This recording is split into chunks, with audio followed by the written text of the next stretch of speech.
আমি সেটা চলে এসেছি। আর যারা অতিরিক্ত মোটা বা এমনি বডি ঠিক আছে কিন্তু পেটে অত্যাধিক ভুঁড়ি, যে কোনো ড্রেস পরলে বড্ড বাজে দেখতে লাগে, যে কোনো ড্রেস পরলে পেটের অংশটা বড্ড টাইট হয়ে যায়, একদম মানায় না। তাই তাদের জন্য আজকে দারুণ দারুণ এক্সারসাইজ শেয়ার করব, যেগুলো খুব ইজি, স্ট্যান্ডিং পজিশনে হয়ে যাবে, কিন্তু পেটের ভুঁড়িটা খুব তাড়াতাড়ি লুজ হবে, মানে বেলি ফ্যাট একদম ভ্যানিশ হয়ে যাবে। চলুন দেখতে থাকুন। 3 এক্সারসাইজ শেয়ার করবো করে করে।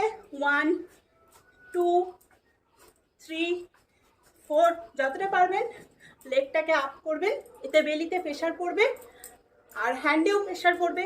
যাদের হাতে অত্যাধিক চর্বি আছে তাদের সেই ফ্যাটটা বলতেও হেল্প করবে। দুটো সাইডেই করে নেবেন, একদম ভুল করবেন না যে একটা সাইডে করেছেন আর একটা সাইডে করবেন না, একদম ভুল করবেন না।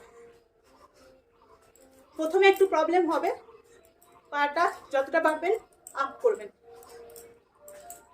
এতে কিন্তু থাই ফ্যাটও খুব ভালো লুজ হবে। বেলি ফ্যাট, থাই ফ্যাট, আর্ম ফ্যাট, একটা এক্সারসাইজের মাধ্যমে কত কিছু দেখুন হেল্প হচ্ছে, কিন্তু রেগুলার ট্রাই করতে হবে।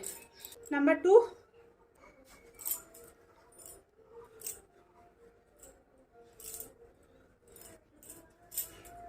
রেগুলার সকালবেলা মর্নিংয়ে খালি পেটে, বা সকালে যারা অফিসে যান বা হাউসওয়াইফ যারা সকালে বাড়িতে অত্যাধিক চাপ থাকে তারা এগুলো ইভিনিংয়ে ট্রাই করবেন। আর যারা সকালে সময় পান তারা অবশ্যই সকালে ট্রাই করবেন।